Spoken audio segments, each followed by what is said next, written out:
একজন দেহরক্ষীর কাজ আপনাকে রক্ষা করা, কিন্তু সেই দেহরক্ষী যদি একদিন বন্দুক ঘুরিয়ে আপনার দিকেই তাক করে, আপনার শরীরের ভেতরেও ঠিক একই ঘটনা ঘটতে পারে। আর সেটাই আজকের গল্প। আমাদের শরীরে আছে এক আশ্চর্য বাহিনী, যার নাম ইমিউন সিস্টেম বা রোগ প্রতিরোধ ব্যবস্থা। দিন রাত 24 ঘন্টা এই বাহিনী পাহারা দিচ্ছে।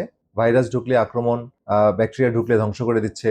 আপনি যে আজ সুস্থ আছেন তার পেছনে এই নীরব বাহিনীটির অবদান সবচেয়ে বেশি। এই বাহিনীটির সবচেয়ে বড় গুণ হলো সে চিনতে পারে কোনটা নিজের আর কোনটা বাইরের। নিজের কোষকে সে কখনো আক্রমণ করে না, কিন্তু কখনো কখনো এই চেনার ক্ষমতাটা ভেঙে পড়ে।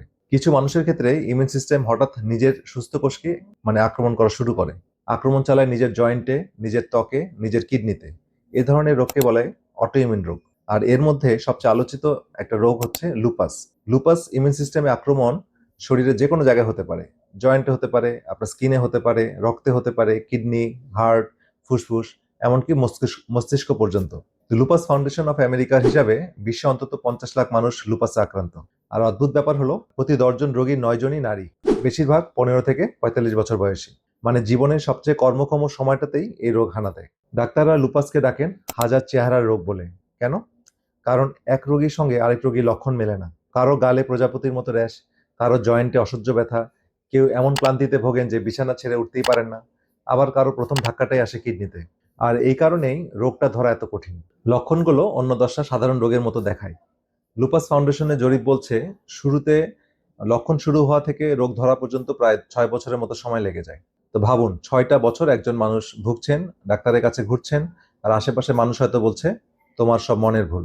তো এতক্ষণ যা শুনলেন তাতে ভয় লাগতেই পারে, কিন্তু এবার আসল কথাটা শুনুন। লুপাস মানে জীবন শেষ, এই ধারণা সম্পূর্ণ ভুল।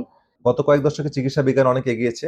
সঠিক ওষুধ, নিয়মিত ফলো আপ, সঠিক লাইফস্টাইল এর মাধ্যমে এবং অনেক নিয়মকানুন মানার মাধ্যমে আপনি কিন্তু এই রোগটাকে রিমিশনে নিয়ে যেতে পারেন। হ্যাঁ, আপনি এর কন্ট্রোলে নিয়ে আসতে পারেন। এবং অনেক ক্ষেত্রে দেখা যায়, সারা ওয়ার্ল্ডে অনেক ডাটা আছে, যে আমাদের যদি শরীরে পর্যাপ্তভাবে গাইড করা যায় নিউট্রিশন এবং সাপোর্ট দিয়ে, তাহলে অনেক ক্ষেত্রে এটা কোনো মেডিসিন ছাড়াও ভালো রাখা সম্ভব।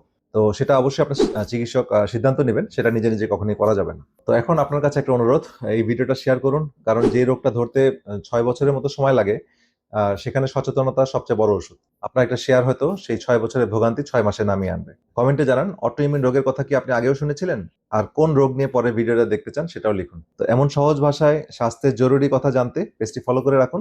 সুস্থ থাকুন, পাশের মানুষটাকেও সচেতন রাখুন। আল্লাহ হাফিজ।